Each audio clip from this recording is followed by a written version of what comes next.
Assalamualaikum warahmatullahi wabarakatuh.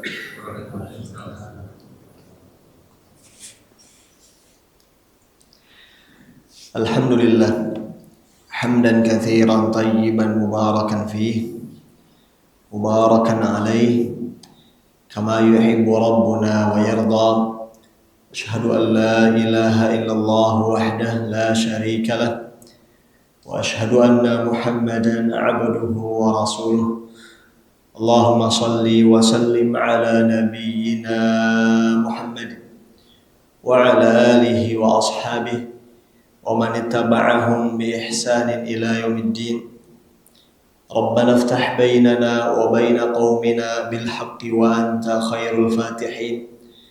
Allahumma inna nas'aluka ilman nafi'an wa rizqan tayyiban wa amalan mutaqabbala, amma ba'd. Jamaah sekalian rahimani Allahu wa iyyakum. Melanjutkan pelajaran fikih dari kitab yang berjudul Al-Fiqhul Muyassar fi Dhawil Kitabi was Sunnah, buah karya tim dari para ulama yang insyaallah ta'ala dirutinkan pada setiap Sabtu pekan keempat setelah salat subuh di Masjid Al-Faruq yang sama-sama kita cintai. Semoga Allah Ta'ala senantiasa menjaga segenap pengurus, jamaah, dan para ustadznya dalam kebaikan.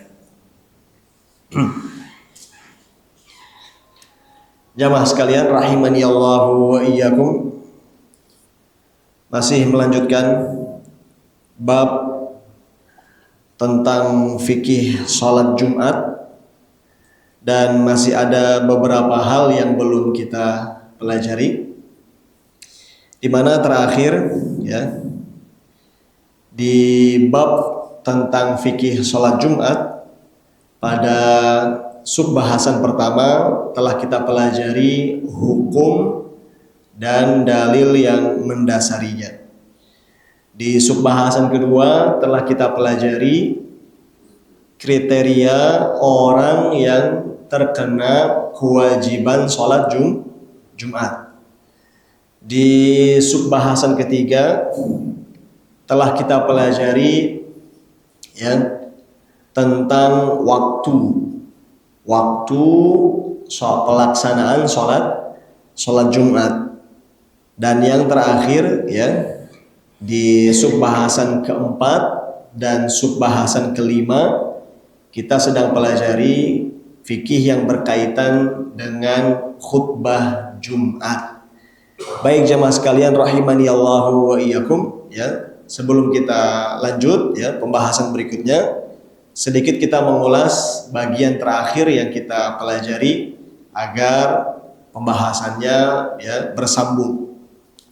Di mana pada subbahasan keempat telah kita pelajari tentang khutbah Jumat, di mana khutbah Jumat ini merupakan salah satu rukun ya pada pelaksanaan Jumatan, di mana Jumatan tidaklah sah kecuali harus ada khutbah.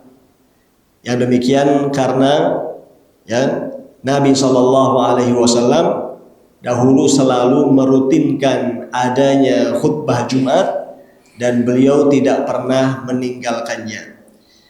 Dan khutbah Jumat ini sebanyak 2 kali khutbah ya. Khutbah Jumat ya sebanyak 2 kali khutbah.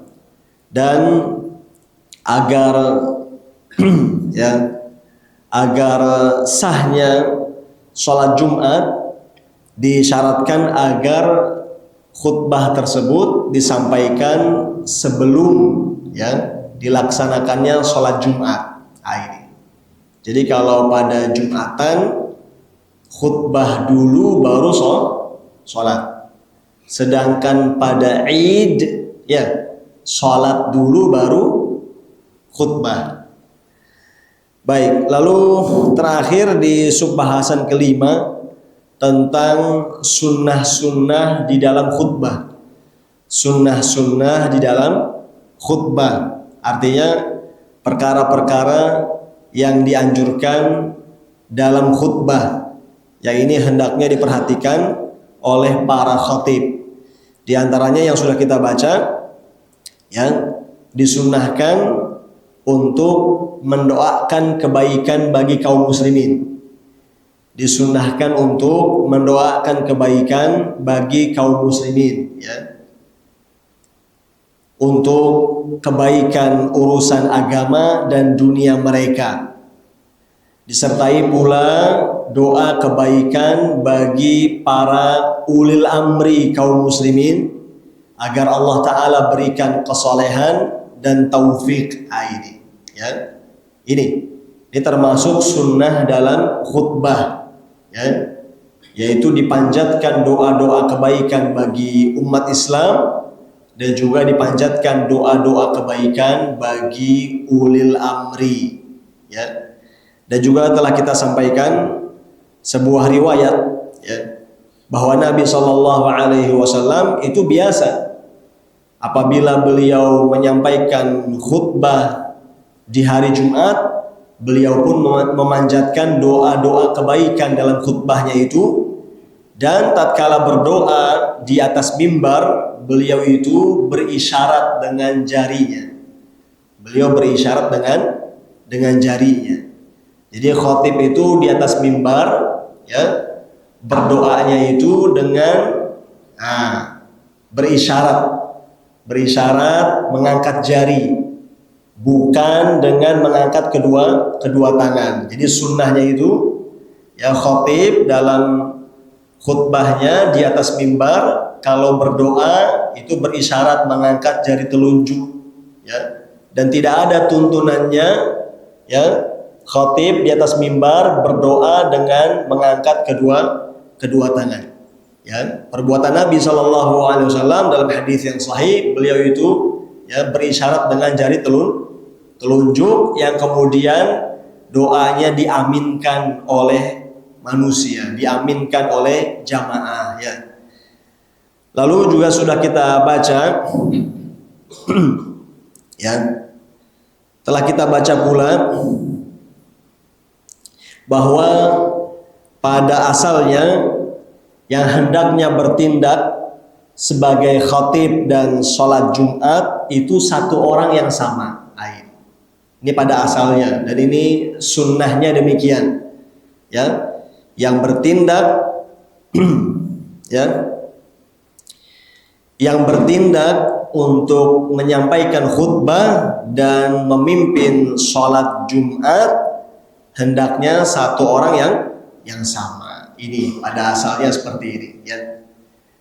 Lain kasus kalau seandainya khatib, ya, tidak bisa mengimami sholat, ya, karena ada, ya, gangguan suara dan semisalnya, maka tidak mengapa bila sholatnya dipimpin oleh orang lain. Itu, ya. Baik, ini jadi tadi pada dasarnya sunnahnya itu yang bertindak sebagai khatib dan sholat Jumat itu satu orang saja, satu orang yang sama, khatib sekaligus imam, ya. Itu pada dasarnya demikian dan sunnahnya memang demikian, sebagaimana, ya, kebiasaan Nabi SAW. Namun tidak mengapa kalau pada kondisi tertentu, ya, khatibnya tidak bisa mengimami sholat, ya, sholatnya diimami oleh orang yang lain. Baik. Dan juga telah kita baca bahwa, ya, khatib disunnahkan untuk mengangkat suaranya, ya. Khatib dianjurkan untuk meninggikan suaranya tatkala menyampaikan khutbah, ya, sesuai dengan kemampuannya. Dan sunnahnya pula khutbah ini disampaikan sambil berdiri, ya. Khutbah Jumat disampaikan sambil berdiri, bukan sambil duduk. Itu, ya.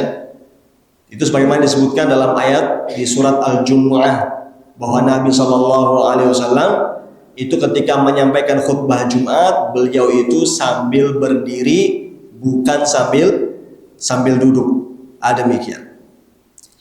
Dan juga ada ya riwayat yang menyebutkan bahwa dahulu Rasulullah Shallallahu Alaihi Wasallam beliau berkhutbah sambil berdiri, kemudian beliau pun duduk, kemudian beliau berdiri lagi, lalu menyampaikan khutbah. Ini, ya. Ini yang kita maksud khutbah Jumat ya sebanyak 2 kali, di mana setelah khutbah pertama diselingi dengan duduk sejenak, ya, kemudian berdiri lagi untuk menyampaikan khutbah yang kedua. Demikian. Ya. Dan juga di antara sunnah di dalam menyampaikan khutbah, hendaknya ya khatib berdirinya ya di atas mimbar atau di tempat yang tinggi, ya.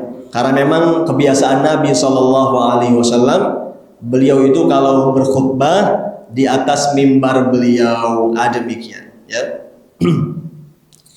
Dan mimbar Nabi Shallallahu Alaihi Wasallam itu tinggi, ya. Karena dengan khatib menyampaikan khutbah ya di atas mimbar yang tinggi, ini akan lebih jelas di dalam menyampaikan khutbahnya dan akan lebih mengena. Demikian.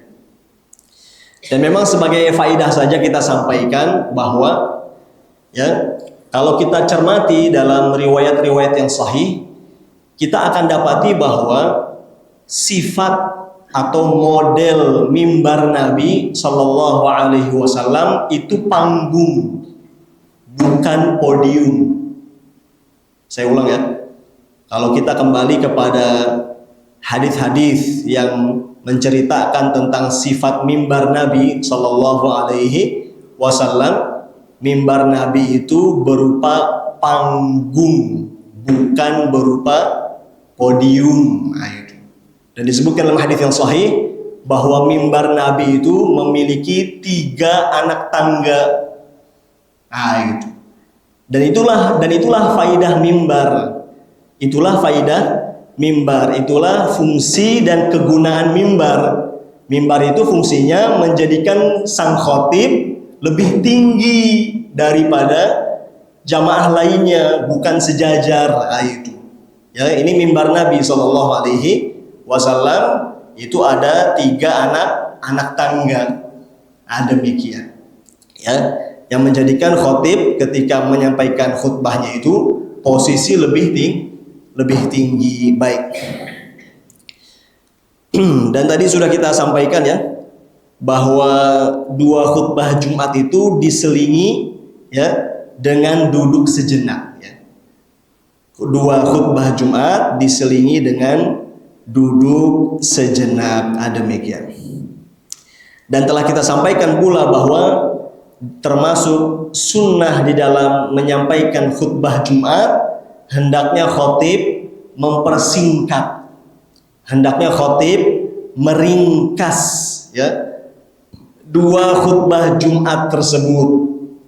Dan juga hendaknya khutbah yang kedua itu lebih pendek daripada khutbah yang pertama. Ini sunnahnya demikian, ya. Sunnahnya demikian. Khutbah Jumat itu disampaikan secara ringkas, ya. Khutbah Jumat itu disampaikan apa?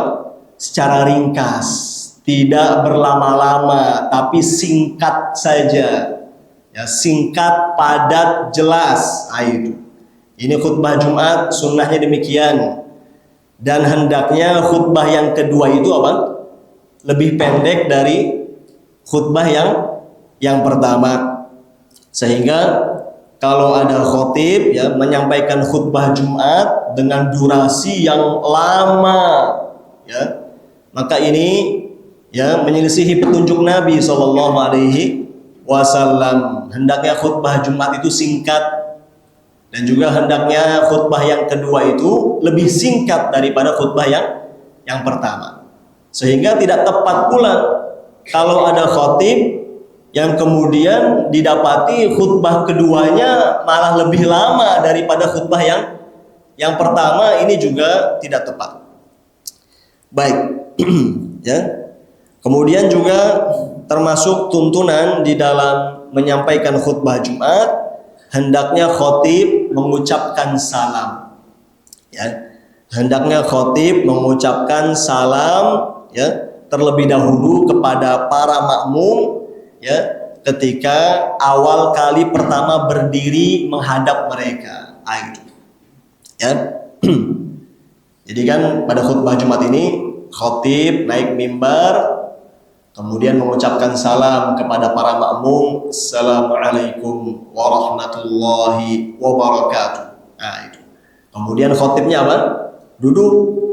Khotibnya duduk untuk apa? Dikumandangkan azan terlebih dahulu. Itu.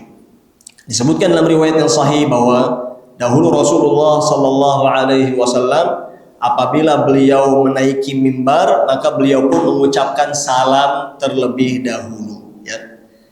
Yang kemudian khatib disunahkan untuk duduk, ya, di atas mimbar sampai muadzin selesai mengumandangkan azan. Itu. Sebagaimana disebutkan dalam riwayat yang sahih bahwa Nabi Shallallahu Alaihi Wasallam beliau itu dulu biasa duduk kalau sudah menaiki mimbar, ya, sampai muadzin selesai dari kumandang azan, kemudian baru beliau berdiri lagi untuk menyampaikan khutbah. Demikian. Baik. Bismillah.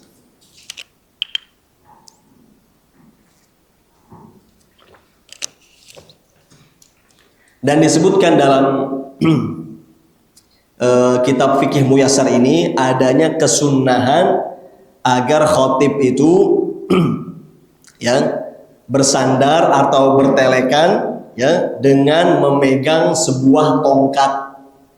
Ini dibahas ini oleh para ulama, ya.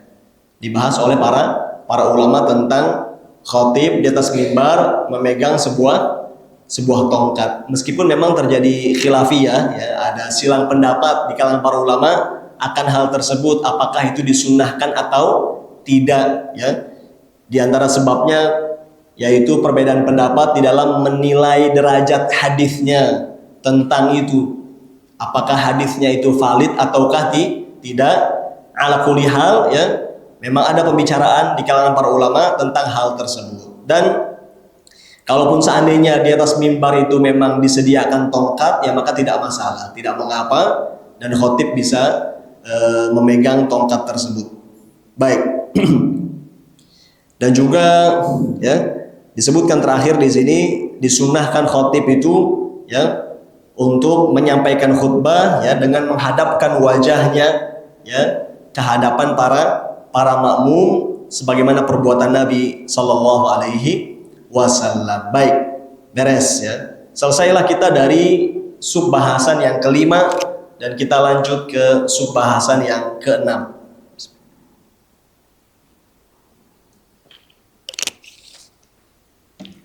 Jamaah sekalian rahimani Allahu wa iyyakum.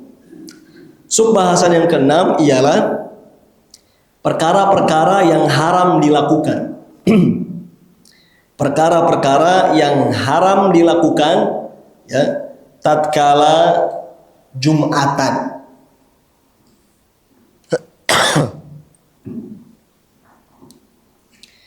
Perkara-perkara yang haram dilakukan tatkala Jumatan. Apa maksudnya? Dan apa bedanya dengan subbahasan sebelumnya? Kalau subbahasan sebelumnya itu kan tadi tentang sunnah-sunnah di dalam khutbah Jumat. Yang ini menjadi perhatian, ya, para khatib. Nah, sekarang yang keenam ini perkara-perkara yang haram dilakukan tatkala Jumatan. Ini menjadi perhatian bagi siapa? Para makmum. Kalau tadi perhatian bagi para khatib, sekarang perhatian bagi para makmum. Baik. Nah, disebutkan di sini ada sejumlah hal yang hendaknya dihindari, ya, tatkala Jumatan berlangsung. Disebutkan di sini ya, haram berbicara ya. Haram berbicara sedangkan imam sedang menyampaikan khutbah ya. Haram berbicara sedangkan imam alias khatib sedang menyampaikan khutbah ya.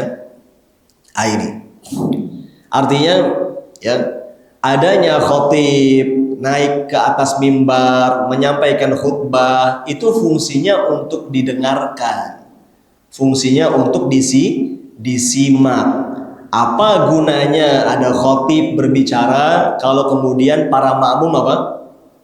Berbicara, mengobrol. Oleh sebab itu diharamkan berbicara tatkala imam atau khatib sedang berkhutbah. Nah, dibawakan di sini ada hadis nih. Ya, ada hadis yang diriwayatkan oleh Imam Ahmad.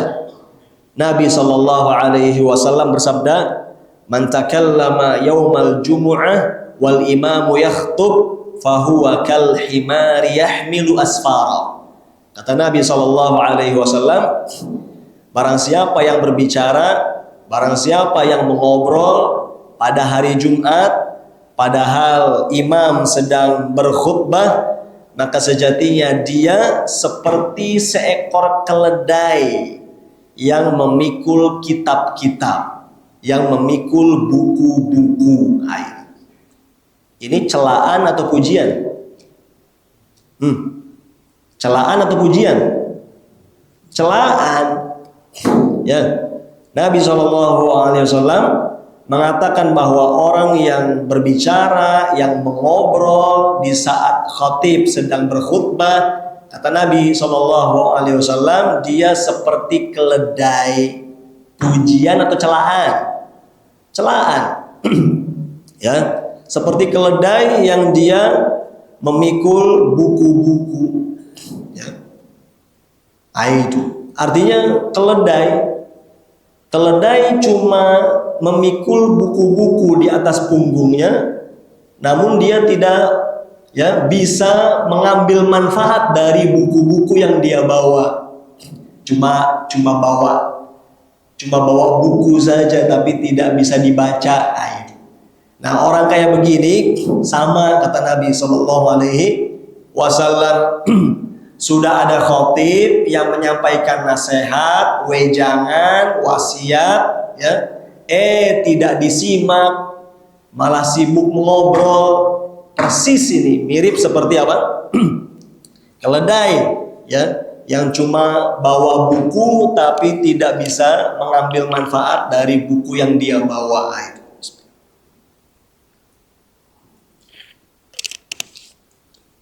Baik. Ada lagi hadis lain. Ini hadisnya populer ya. Sering kita dengar. Hadis yang sahih, muttafaqun alaih, diriwayatkan oleh Al-Bukhari dan Muslim.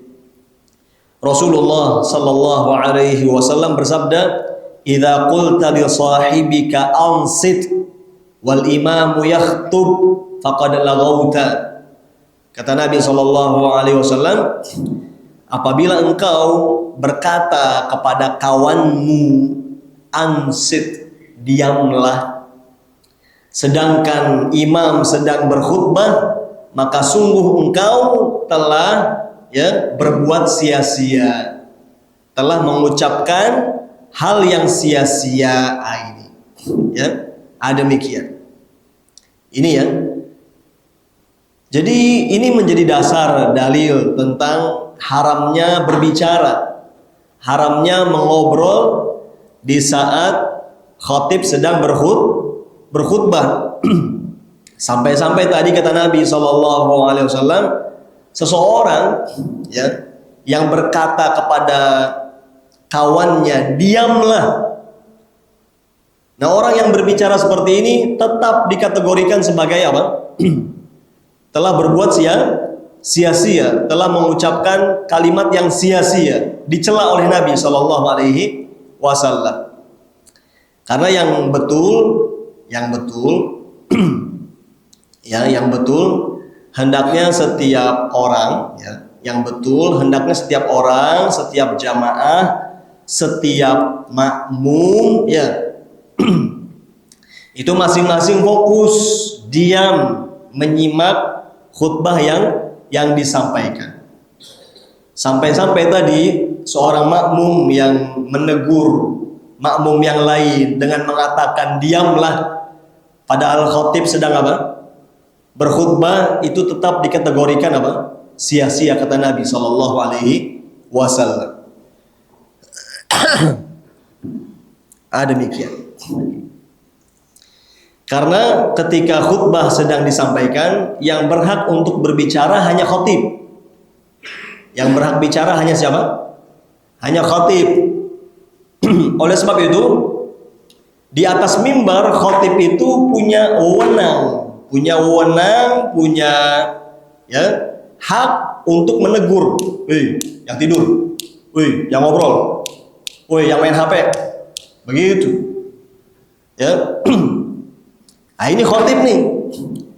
Kan khatib di atas mimbar, lebih tinggi, makanya bisa lihat siapa kiranya jamaah makmum yang lalai. Ya. Itu. Jadi jangan sampai khatib ya mendapati ada jamaah yang tidur, ada jamaah yang ngobrol, ada jamaah yang main HP, kemudian dibiarkan. Jangan, tegur. Itu ya, ditegur, diingatkan ya, tolong yang tidur bangun, tolong yang ngobrol diam, mas tolong yang main HP, HP-nya disimpan. Begitu khatib yang tegur. Demikian. Seperti itu.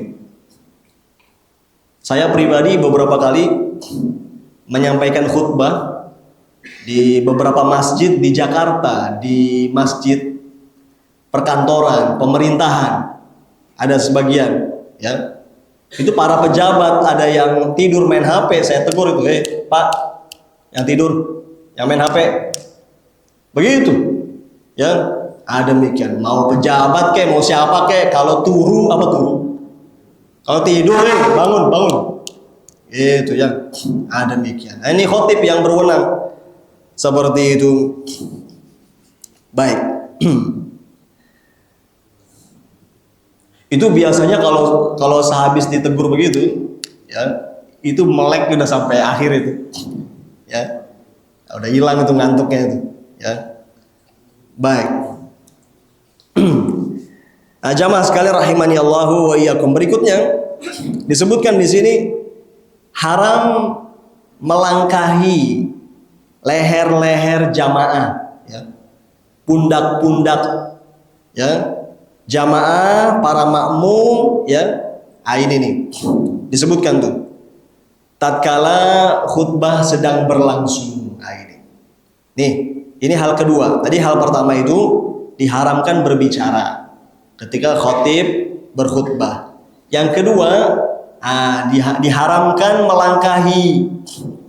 melangkahi leher-leher, pundak-pundak para makmum, para jamaah yang sudah pada duduk di shaf. Ya. Kemudian dilangkahi, ya. Itu. Ini dilarang oleh Nabi Shallallahu Alaihi Wasallam. Ya. Terlebih lagi tatkala khatib ya sedang menyampaikan khutbah. Itu sebagaimana dalam hadis itu disebutkan. Ya, ada hadis yang sahih diriwayatkan oleh Abu Daud dan selainnya, ya, bahwa Nabi Shallallahu Alaihi Wasallam pernah melihat, ya, Nabi SAW bertindak sebagai khatib tatkala sedang berkhutbah di atas mimbar. Beliau melihat ada seorang pria, ya, yang apa? Tadi yatakhatta ar-riqab, dia melangkahi leher-leher dan pundak-pundak jamaah yang sudah pada duduk. Maka Nabi SAW bersabda, ijlis faqad adzaita, duduk kamu, ya, karena sungguh kamu telah mengganggu. Gitu. Lihat, ini sabda Nabi Sallallahu Alaihi Wasallam. Ini sabda Nabi Sallallahu Alaihi Wasallam. Tatkala beliau bertindak sebagai khatib, beliau lihat ada jamaah yang nerobos. Apa nerobos? Nerobos, ya, nerobos shaf. Padahal sudah terisi, padahal sudah padat, tapi maksa nerobos ke depan dengan cara apa tadi? Melangkahi, ya, melangkahi pundak-pundak, melangkahi leher-leher, ya, jamaah yang sudah pada duduk. Kata Nabi SAW, ijlis, duduk. Ya, orang kayak gini nih disuruh duduk, duduk. Ya, khotib kalau lihat kayak begitu duduk, suruh orang itu apa? Mas duduk, Pak duduk. Ya, Nabi SAW mengatakan tadi, ya, duduklah engkau karena sungguh engkau telah mengganggu. Nah itu lihat, Nabi SAW mengatakan demikian, duduk kamu karena kamu telah mengganggu. Nah ini ya. Baik, karena perbuatan demikian, ya, melangkahi leher, ya, pundak, ya, jamaah yang sudah pada duduk, ini mengganggu, ini betul mengganggu, ya, dan menyakiti, ya, demikian, serta menjadikan para jamaah, ya, sibuk memperhatikan orang tersebut, ya, daripada mendengarkan khutbah, ya, demikian. Ini nih, ya. Baik. Jadi kalau ada orang nerobos, ya, melangkahi leher, melangkahi pundak-pundak para jamaah, ini mengganggu, ya, dan juga menyebabkan orang-orang jadi tidak fokus dalam apa? Menyimak khutbah. Baik. Nah, orang seperti ini jangan beralasan, misalnya, ya karena saya melihat di depan itu masih ada yang kosong. Di depan masih ada yang kosong, di depan masih ada yang renggang, makanya saya apa? Nerobos, ya. Meskipun yang di belakangnya sudah padat, tapi karena dia lihat depan ada yang apa? Ada yang kosong, masih renggang, maka dia pun nerobos dengan melangkahi pundak-pundak. Apakah ini dibolehkan? Jawabnya apa? Tidak, nggak boleh. Tidak boleh. Duduk. Nah, itu. Tidak boleh melangkahi. Demikian. Kalau dia beralasan saya ingin mengejar keutamaan di soft terdepan, kita katakan, ya, Anda datangnya lebih awal, ya.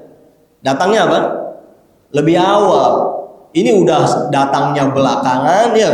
Kemudian petantang-petenteng, nerobos orang. Ini nggak benar, ini menyalahi adab. Demikian, ya. Kalau mau di soft terdepan, ya datangnya lebih apa? Lebih awal. Dan juga hendaknya para makmum yang sudah mengisi soft di depan itu bisa lebih merapatkan soft, mengisi soft yang apa? Terdepan terlebih dahulu untuk meminimalisir terjadinya hal ini nih. Nah itu. Karena seringkali ada jamaah-jamaah yang sudah datang di awal waktu tapi tidak mengisi soft yang terdepan. Nah itu. Ini juga kadang masalah. Ya, oleh sebab itu tidak mengapa kalau sebelum, ya, Jumatan dimulai itu ada instruksi untuk apa? Maju ke depan, isi dulu yang di depan, ya. Demikian, penuhi dulu yang di depan. Dan juga khatib pun berwenang di atas mimbar. Ya, kalau dilihat misalnya, ya, ini jamaah masih ada yang berdiri di luar, ada yang belum kebagian, ada yang belum masuk, padahal di dalam masih apa? Masih renggang, itu khotib boleh menyampaikan, jamaah maju, ya, isi di depan dulu, itu masih ada yang belum duduk, itu kasihan, belum ada yang dapat tempat. Nah itu, begitu.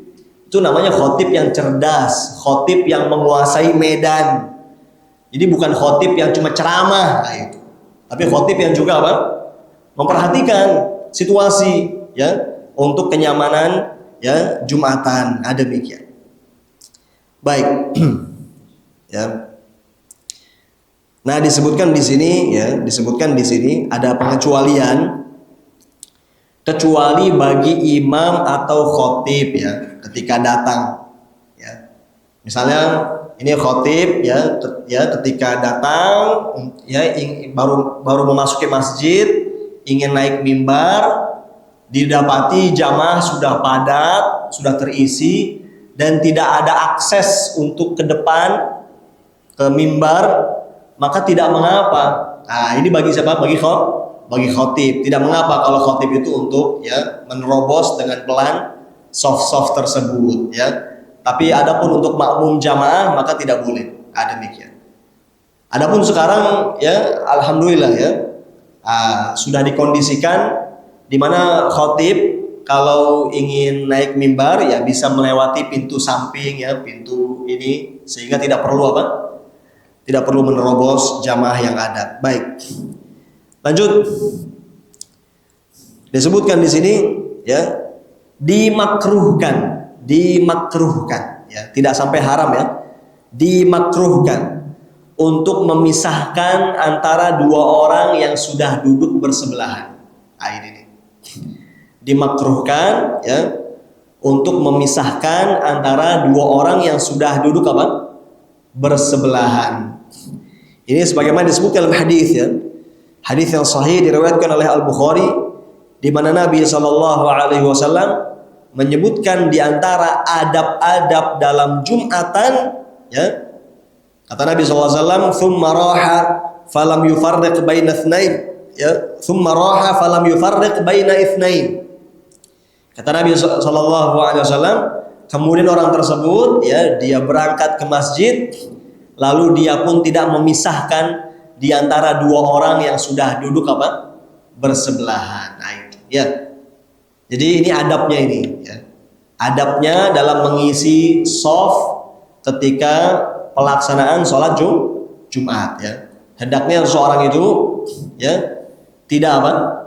Tidak memisahkan antara dua orang yang sudah duduk bersebelahan. Nah, ini. Baik jamaah sekalian rahimani Allahu wa iyyakum. Ya, selesailah kita dari ya sub bahasan yang ke-6.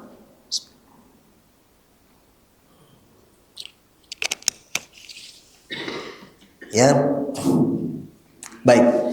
Barusan kita selesai dari sub bahasan yang ke-6 tentang perkara-perkara yang haram dilakukan tatkala Jumatan. Baik, sekarang kita masuk ke sub bahasan yang ke-7. Sub bahasan yang ke-7 yaitu tentang didapatkannya sholat Jumat ya. Didapatkannya sholat Jumat. Dan ini sebetulnya sempat kita singgung pada pertemuan di bulan lalu. Artinya apa kadar minimal seseorang dikatakan mendapatkan sholat Jumat ya. Apa kadar minimal seseorang apa dikatakan mendapatkan Jumatan, dikatakan mendapatkan sholat Jumat. Maka disebutkan di sini sholat Jumat itu didapatkan dengan mendapatkan 1 rakaat bersama imam. Saya ulang, sholat Jumat didapatkan dengan mendapatkan 1 rakaat bersama imam. Ini kadar minimal seseorang masih dikatakan mendapatkan sholat Jumat ketika dia berhasil apa? Dapat 1 rakaat bersama imam. Dan kita sudah bahas bahwa seseorang dikatakan dapat 1 rakaat itu ya paling mentok ketika dia apa? Berhasil bisa rukul bersama imam secara tumakninah sebelum imam mengangkat kepala untuk i'tidal. Artinya ini kondisi paling terlambat seseorang masih dikatakan mendapat sholat Jumat ketika dia ya datang terlambat ini ya, datang terlambat sampai pun dia terlewat dari apa? Menyimak khutbah. Ya. Nah, dia datang dan dia pun masbuk, tertinggal 1 rakaat. Nah, kalau dia bergabung sholat Jumat masih mendapati ruku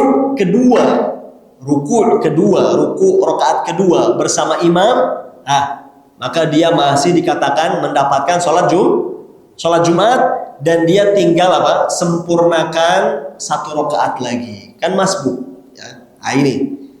Ya, jadi kadar minimal seseorang masih dikatakan Jumatan, saya ulang. Kadar minimal seseorang masih dikatakan mendapatkan sholat Jumat ketika dia berhasil mendapatkan satu ruku bersama imam, ya, atau mendapatkan satu rakaat bersama imam, ya. Ini berdasarkan hadis nih, ada hadis, ya. Hadis yang sahih diriwayatkan oleh Imam Ibnu Majah. Nabi SAW bersabda, "Man adraka minal jumu'ati raka'atan faqad adraka shalah." Barang siapa yang berhasil mendapatkan dari sholat Jumat satu rakaat saja, maka sungguh dia telah mendapatkan sholat Jumat, kata Nabi SAW. Itu. Nah, disebutkan. Nah, kalau dia dapatkan kurang dari satu rakaat, maka dia mesti sholat zuhur. Nah, ini ya, ini fikihnya, ya. Kalau ya satu rakaat pun tidak dapat, artinya dia baru masuk bergabung setelah imam sudah apa? Iktidal, sudah mengangkat kepala, iktidal di rakaat kedua. Maka fikihnya dia ikut bergabung sholat, ya. Dia ikut bergabung sholat, ya, bersama jamaah yang berlangsung, ya. Namun tidak dihitung rakaat, ya. Tidak dihitung apa? Tidak dihitung rakaat karena dia tidak dapat ruku bersama imam. Dan dia mesti apa? Sholat zuhur berapa rakaat? 4. Nah, itu. Ini ya, ini kalau ya satu rakaat pun tidak dapat, maka dia mesti bangun lagi, bangkit lagi, menyempurnakan sholatnya sebanyak berapa rakaat? 4 sebagai sholat zuhur. Tapi kalau dia masih dapat satu rakaat, maka dia masbuk hanya apa? Menyempurnakan satu rakaat saja, karena dia masih dikatakan mendapatkan sholat Jumat. Baik, jamaah sekalian rahimani Allahu wa iyyakum. Selesailah kita dari subbahasan yang ke-7. Sekarang kita masuk ya subbahasan yang ke-8. Subbahasan yang ke-8. Subbahasan yang ke-8 ini tentang sholat sunnah Jumat, ya. Sholat sunnah pada pelaksanaan Jumatan, ya. Ini subbahasan yang ke-8, yaitu tentang sholat sunnah, ya, pada ya pelaksanaan Jumatan. Artinya begini, kan kalau selain hari Jumat, ya, sholat yang dilaksanakan adalah sholat zuhur. Dan kita tahu bahwa sholat zuhur itu ada sholat sunnah rawatibnya, ya. Ada qobliyah, ada ba'diyah. Qobliyah zuhur bisa 2 rakaat, bisa 4 rakaat. Sedangkan ba'diyah zuhur berapa? 2. Ini sudah kita pelajari nih. Ini sudah kita pelajari pada bab sholat sunnah, ya. Jadi kalau sholat zuhur ada sholat sunnah rawatib, qobliyah dan ba'diyah. Qobliyah zuhur tadi bisa 2, bisa 4. Sedangkan ba'diyah zuhur berapa? 2. Nah, sekarang bagaimana kalau Jumatan? Nah, itu. Bagaimana kalau Jumatan, ya? Bagaimana pelaksanaan ya sholat sunnahnya pada ya Jumatan? Demikian.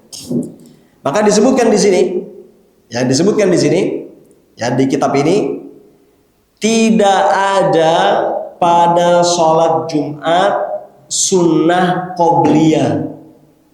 Ini disebutkan di kitab ini, di kitab Fikih Muyasar ini yang kita pelajari, tidak ada pada sholat Jumat sunnah qobliyah. Ya.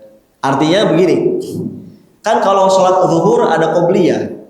Ketika sudah masuk waktu, ya, ketika sudah kumandang azan, sebelum iqamat zuhur kan ada sunnah qobliyah. Sedangkan Jumatan tidak ada sunnah qobliyah. Artinya apa? Ketika sudah masuk waktu, ya, muadzin sudah beres azan, khatib pun berdiri untuk menyampaikan apa? Khutbah. Tidak ada kesunahan apa? Qobliyah Jumat. Tidak ada kesunahan, tidak ada tuntunan ya qobliyah apa? qobliyah Jumat, ya itu. Ya. Jadi merupakan fenomena yang tidak tepat, ya. Tidak tepat, ya. Dan kurang selaras dengan sunnah Nabi Shallallahu Alaihi Wasallam. Kalau ada makmum jamaah, ya, sudah duduk di masjid, ya, demikian. Beres kumandang azan Jumat, khatib berdiri menyampaikan khutbah, kemudian jamaah ini, makmum ini malah sibuk berdiri untuk apa? Mengerjakan sholat sunnah qobliyah Jumat, maka kita katakan yang tepat tidak ada tuntunannya dari Nabi Shallallahu Alaihi Wasallam. Ya, demikian. Karena kalau memang sudah duduk, sudah hadir dari tadi, ya, di masjid, ya, dan kemudian khatib pun berdiri menyampaikan apa? Khutbah, ya keharusan yang dia lakukan adalah apa? Menyimak khutbah, bukan sibuk sholat sunnah qobliyah. Nah, itu, ya.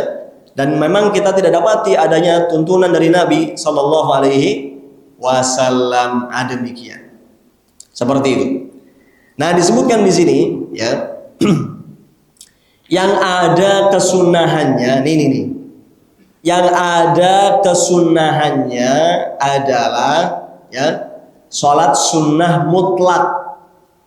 Yang ada kesunahannya adalah sholat sunnah mutlak yang dikerjakan 2 rakaat salam, 2 rakaat salam, 2 rakaat salam, ya, sebelum masuk waktu Jumat. Nah, ini nih yang ada sunnahnya ini, dan ini termasuk sunnah yang banyak ditinggalkan oleh kaum muslimin sekarang, ya, pada hari ini. Perhatikan, ya. Jadi qobliyah Jumat setelah masuk waktu tidak ada sunnahnya. Yang ada itu sholat sunnah bebas, 2 rakaat salam, 2 rakaat salam, 2 rakaat salam sebelum masuk waktu, sembari khatib naik mimbar. Nah, ini yang ada kesunahannya dan ada hadis sahih yang mendasari hal tersebut, ya. Jadi yang tepat demikian. Kalau ada orang datang Jumatan masuk masjid, ya, maka yang pertama kali dia lakukan sebelum duduk, dia sholat tahiyatul masjid 2 rakaat. Beres tahiyatul masjid, didapati belum masuk waktu, khatib juga belum naik apa?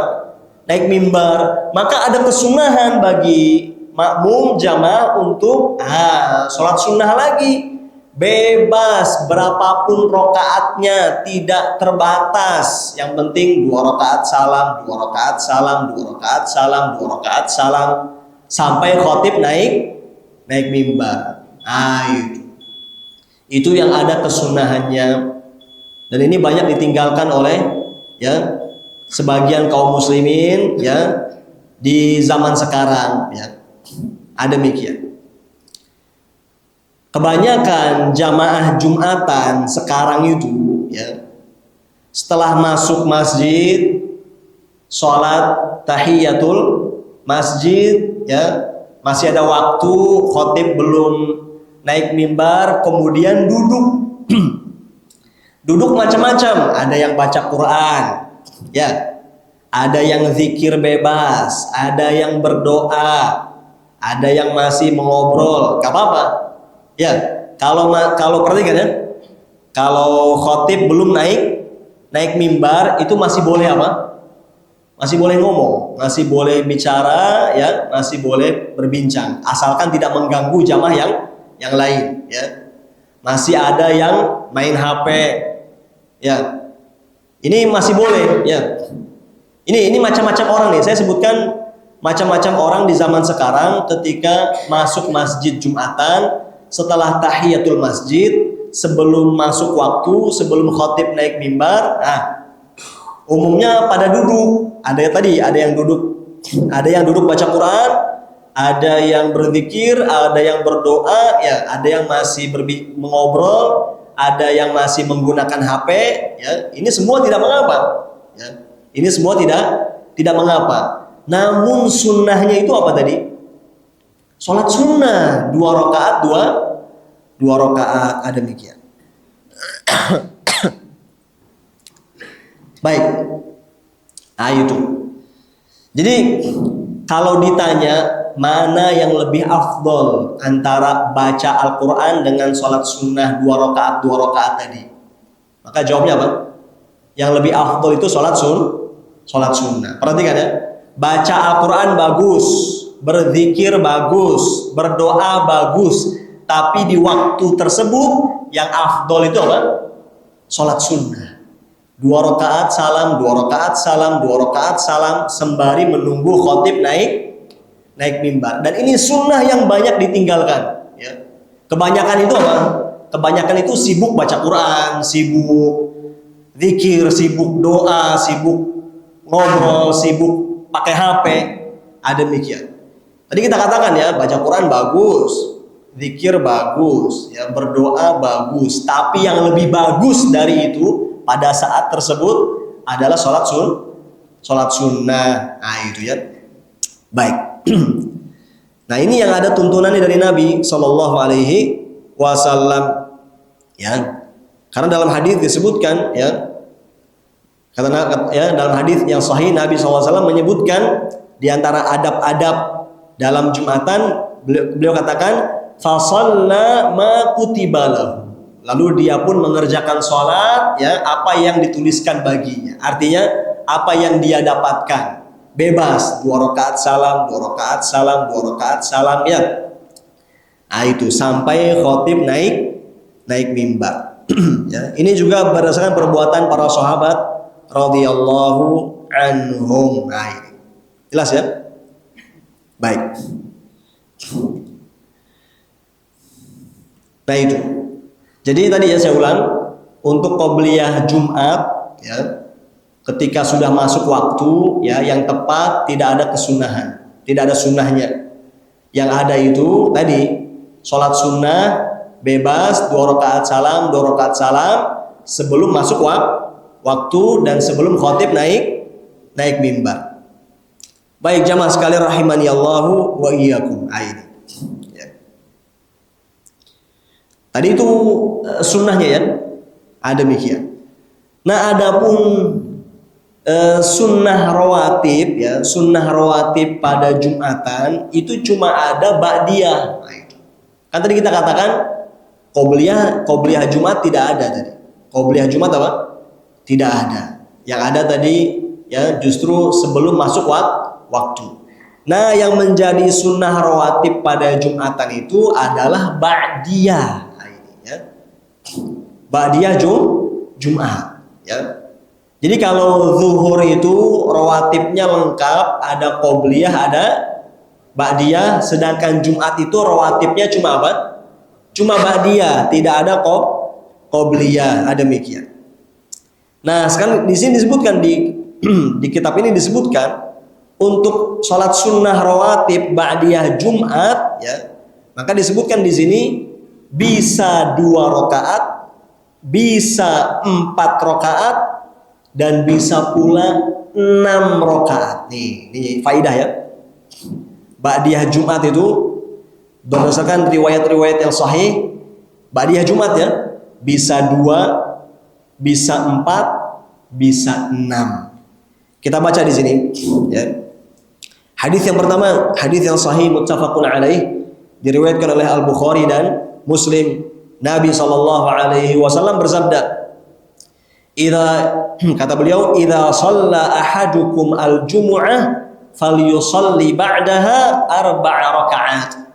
Kata Nabi SAW, apabila salah seorang di antara kalian telah selesai melaksanakan sholat Jumat, maka hendaklah dia kerjakan sholat setelah Jumatan sebanyak 4 rakaat. Ini sabda Nabi SAW, sahih Bukhari Muslim ya. Itu jadi ba'diyah Jumat 4 rakaat itu ada ya. Saya ulang, itu ada apa? Ada tuntunan dari Nabi SAW. Ini terlewat ya. Sorry, tadi terlewat sedikit ya. Kan tadi ba'diyah Jumat itu ya minimal 2, maksimal berapa tadi? 6 ya. Adapun ba'diyah Jumat dengan 2 rakaat, ini ada hadis ya. Sahih muttafaqun alaih, diriwayatkan oleh Al-Bukhari dan Muslim. Disebutkan bahwa kana yusalli ba'dal jumu'ati raka'atain. Dahulu Nabi sallallahu alaihi wasallam beliau mengerjakan salat ba'diyah Jumat sebanyak 2 rakaat. Nah ini 2 rakaat ba'diyah Jumat ada dasarnya, ada hadisnya berdasarkan perbuatan Nabi sallallahu alaihi wasallam. Nabi pernah ba'diyah Jumatnya itu berapa tadi? 2 rakaat.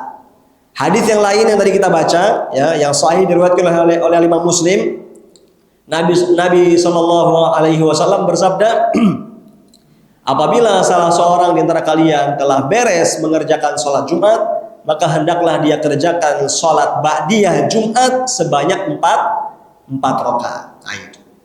Jadi ba'diyah Jumat 2 rakaat ada dalilnya, ba'diyah Jumat 4 rakaat juga ada dalilnya. Bagaimana pelaksanaan 4 rakaat itu? Ya, pelaksanaannya dengan dua kali salam. Ya. Pelaksanaan itu dengan apa? 2 kali salam. Jadi 2 rakaat salam, kemudian naik lagi 2 rakaat salam. Ada demikian. Ya. Nah, ya seperti itu. Itu dasar yang sahih tadi ya. Jadi ba'diyah Jumat 2 rakaat ada dalilnya. Ba'diyah Jumat 4 rakaat juga ada dalilnya. Adapun ba'diyah Jumat 6 rakaat, nah disebutkan di sini. Ya. Ada riwayat nih, ya, yang juga dilakukan oleh sahabat, ya, dari Ibnu Umar radhiyallahu anhuma, ya diceritakan bahwa Nabi Shallallahu alaihi wasallam pernah sholat ba'diyah Jumat sebanyak 6 rakaat. Ya, kemudian ini juga dilakukan oleh sahabat Ibnu Umar radhiyallahu anhuma, itu ya. Jadi ba'diyah Jumat 6 rakaat juga ada riwayat yang menunjukkan akan hal tersebut. Baik, sehingga kesimpulannya ya pada sholat sunnah terkait Jumatan ya, bahwa ya sholat sunnah rawatib pada Jumatan itu hanya ada ba'diyah, tidak ada qobliyah. Dan tadi paling sedikit ba'diyah Jumat itu 2 rakaat, dan paling banyak itu berapa? 6 rakaat. Ada demikian. Seperti itu. Ya, berdasarkan riwayat-riwayat yang tadi. Ya. Dan sebagian ulama ya seperti Syekhul Islam Ibnu Taimiyah rahimahullah, beliau menerangkan bahwa ya kalau bisa, nah ini nih ya, sholat sunnah rawatib ba'diyah Jumat kalau dikerjakannya di masjid ya, kalau dikerjakannya di masjid hendaknya 4 rakaat. Tapi kalau ba'diyah Jumatnya dikerjakan di rumah maka 2 rakaat. Ini ada sebagian ulama yang menyebutkan demikian ya, berdasarkan riwayat yang ada. Jadi tadi meskipun kesimpulannya tadi boleh 2, boleh 4, boleh 6, bebas baik di masjid ataupun di rumah. Tapi ada sebagian ulama yang menegaskan ya, kalau ba'diyah Jumatnya di masjid 4, ya, kalau ba'diyah Jumatnya di rumah 2. Nah, seperti itu. Ini ada sebagian ulama yang mengatakan demikian. Baik, beres. Jamaah sekalian rahimani Allahu wa iyyakum. Wah, udah 1 jam ya. Sudah suruh tadi ya. Baik. Mungkin materinya sampai sini saja ya. Ini belum selesai, masih ada nih. Tapi mungkin dipending saja pada kesempatan berikutnya insya Allah ya. Kalau masih ada kesempatan, masih ada umur ya. Masih ada 2 bahasan lagi, yaitu tentang kaifiyat sholat Jumat dan juga sunnah-sunnah di hari Jumat. Ya, ini yang belum kita sampaikan. Sebelum nanti lanjutnya kita akan memasuki bab ke-11 ya. Bab ke-11 tentang fikih sholat khauf ya. Nanti pertemuan berikutnya pada bab ke-11 itu insya Allah tentang fikih sholat khauf. Baik. Wassallallahu wasallam ala nabiyyina Muhammad. Dipersilakan kalau ada yang disampaikan sebelum ditutup. Silakan kalau ada. Waalaikumsalam warahmatullahi wabarakatuh. Amin. Pertama tadi terkait apa namanya khotib dan imam itu di ujungnya adalah satu orang yang sama. Nah ini ada kejadian ya yang pernah kita alami itu khotibnya agak terlambat ya. Terlambat sehingga akhirnya takmirnya PKM-nya istilahnya itu memutuskan untuk ada badalnya. Nah, ketika badalnya sudah ada di podium, udah salam, kan barulah khotibnya datang. Nah, tapi yang kemudian dipilih khotib yang sudah naik mimbar dan sudah salam itu melanjutkan apa namanya khutbahnya. Nah, namun pada saat memimpin sholat beliau turun diganti dengan khotib yang terlambat tadi itu bagaimana?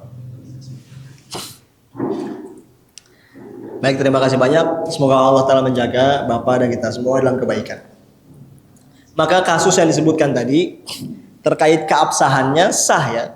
Tetap sah. Pelaksanaan Jumatannya tetap apa? Tetap sah. Jadi itu intinya adalah ya, dua orang yang berbeda ya dalam menyampaikan khutbah dan memimpin sholat. Dan itu sah ya. Jadi antara khotib dengan imamnya beda orang itu sah. Siapapun orangnya ya.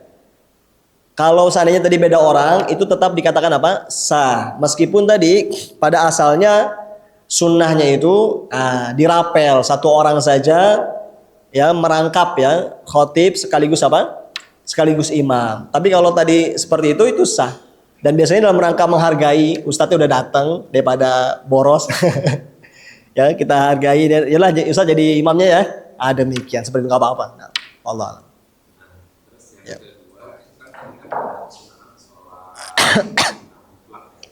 Nah sholat sunat mutlak itu ada batasannya nggak? Maksudnya kan kita tahu ada Waktu terlarang. Iya waktu terlarang untuk sholat itu kan ada misalkan mungkin 15 menit sebelum azan zuhur atau kita masih bisa melakukan dengan ya mepet pun nggak ada masalah. Ya baik, terima kasih banyak ya.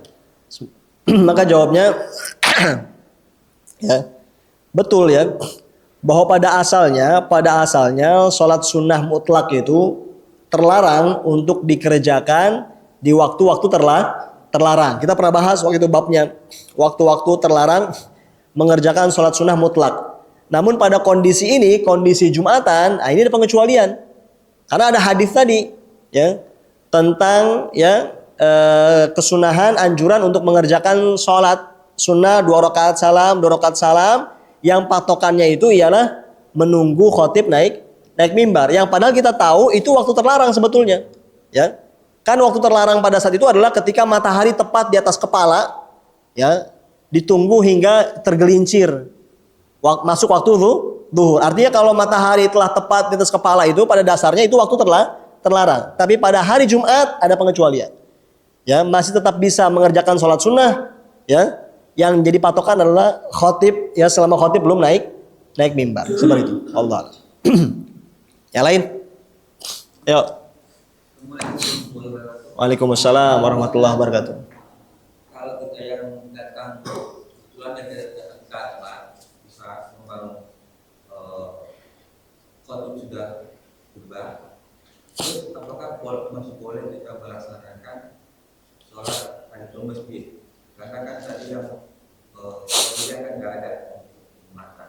Karena kan apalagi ini kan sering terjadi sebetulnya ketika pas datang khotib sudah berubah, kita melaksanakan tahiyatul masjid. Itu gimana Ustaz?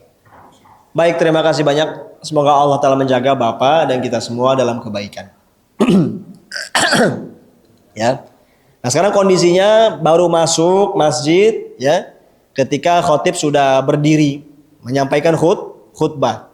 Apakah langsung duduk untuk menyimak ataukah bagaimana? Maka jawabnya tetap dianjurkan untuk sholat tahiyatul masjid ya. demikian, tetap ya. Dengan cara ya diringkas, agak dipercepat, agak diringankan. Jadi tidak diperlama sholat tahiyatul masjidnya, tapi agak dipercepat supaya bisa langsung menyimak khutbah. Nah, untuk kasus ini ada hadis sahih tentang hal tersebut secara khusus. Nabi SAW pernah bertindak sebagai khatib, sedang menyampaikan khutbah, datang seseorang, baru datang, langsung duduk. Oleh Nabi SAW disuruh berdiri untuk sholat dulu. Nah, itu ada hadisnya itu. Nah, dari hadis tersebut, makanya sampai ada sebagian ulama yang menyimpulkan bahwa tahiyatul masjid ini wajib. Nah, memang khilafiyah ya. Beda pendapat tentang hukum tahiyatul masjid ya. Mayoritas menyatakan tahiyatul masjid itu hukumnya sunnah, tidak wajib. Tapi ada sebagian ulama yang berpendapat wajib. Di antaranya berargumen dengan hadis itu. Lihat, orang sudah duduk saja masih disuruh apa? Sholat oleh Nabi SAW. Gitu Pak. Jadi tetap sholat tahiyatul masjid 2 rakaat, tapi diringankan sholatnya supaya bisa cepat menyimak khutbah. Demikian. Nah, yang lain. Ya. Tadi bila mampu mendapati kurang dari 1 rakaat, berarti dia kan tidak mengikuti sholat Jumat, kemudian wajib untuk sholat zuhur. Apakah dia meneruskan? Kan nanti kan dia masbuk ya, begitu imam berdalam, dia kan masih, kalau untuk Jumatnya kurang 1 lagi, menambah 1 lagi. Apakah salah kemudian sholat zuhur lagi atau gimana teknisnya Pak? Baik, terima kasih banyak. Semoga Allah Ta'ala menjaga Bapak dan kita semua dalam kebaikan. Ini untuk yang baru bergabung ya dan tidak dapat 1 rakaat pun ya. Demikian ya. Maka ya misalnya dia bergabungnya ini ya setelah imam i'tidal ya di rakaat kedua, kan angus tuh. Ya. Teknisnya caranya dia tetap ikut bergabung. Dia tetap ikut bergabung, tapi yang itu tidak dihitung rakaat. Yang itu tuh tidak dihitung apa? Rakaat ya kan? Karena kan udah kelewat. Nah, dia tinggal bangun 4 zuhur. Ya, jadi ketika imam salam, dia nggak ikutan salam. Langsung bangun 4. Dan yang tadi dia ikutan itu nggak dianggap apa-apa. Nggak dihitung sebagai rakaat seperti itu. Jadi teknisnya bukan ya terlambat pulang ke rumah, nggak begitu, enggak ya, nggak pulang ke rumah ya, niatnya langsung zuhur karena udah mendapati kelewat, ya udah saya zuhur seperti itu ya. Demikian, cuma tinggal siap-siap aja jamaah celingak-celinguk ini ya. Tapi kan kalau ini udah paham semua mah biasa. Makanya hati-hati jangan sampai terlambat. Demikian ya. Ya yang lain atau cukup? Masih ada ya, silakan. Waalaikumsalam warahmatullahi wabarakatuh. Saya pernah ngalami satu masjid itu 2 kali sholat Jumatan, azan 2 kali. Pada saat azan pertama selesai, kemudian yang jamaah yang tadinya sudah duduk berdiri sholat lagi. Nah, ini apakah sholat Jumat atau sholat apa? Baik, bismillah.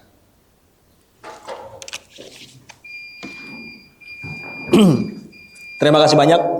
Semoga Allah Ta'ala menjaga Bapak dan kita semua dalam kebaikan. Tentang azan Jumat 2 kali ya.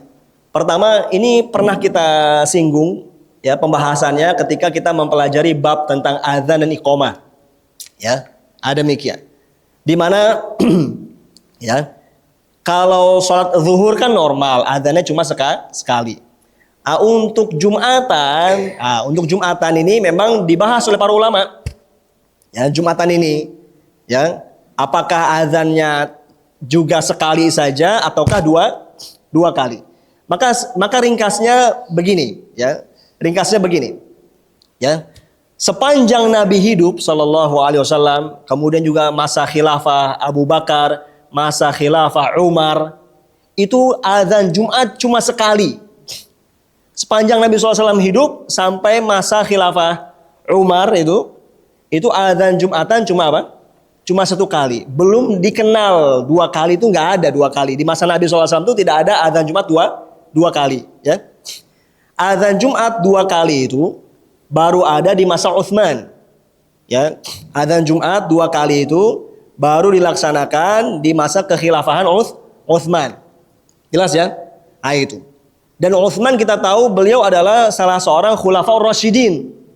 Yang kita pun juga disuruh untuk mengikuti sunnah para khulafa ar-rasyidin. Ya.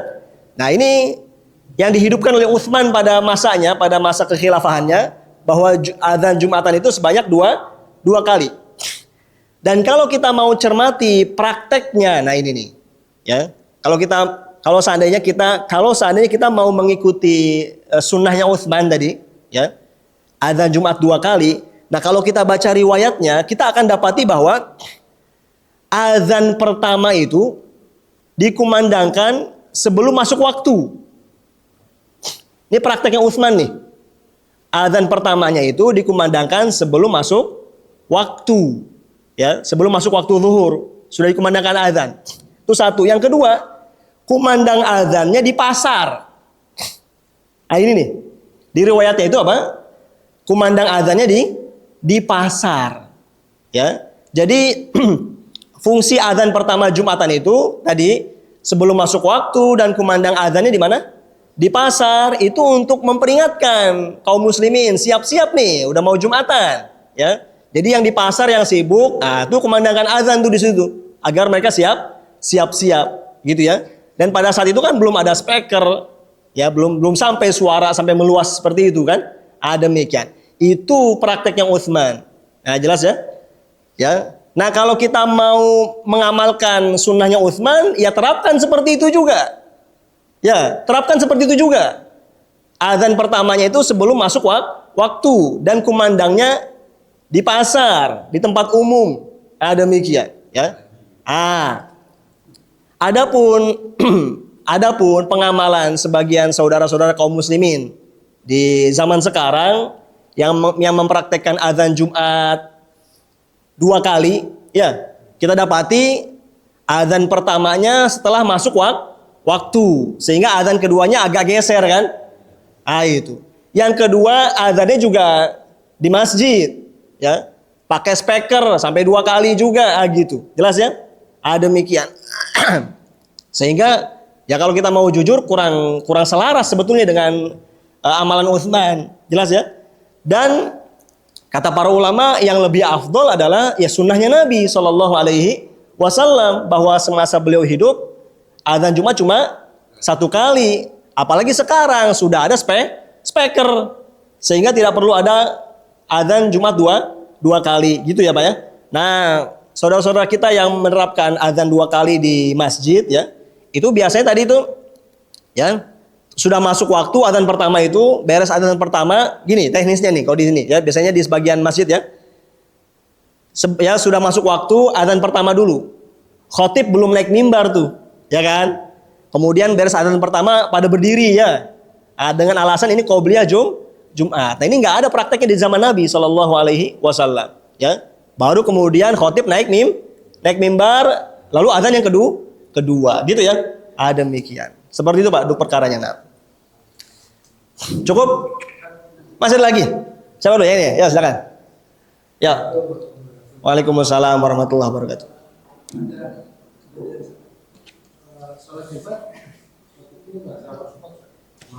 Bahasa Arab semua. Kedua, setelah sholat Jumat ada lagi dia sholat zuhur.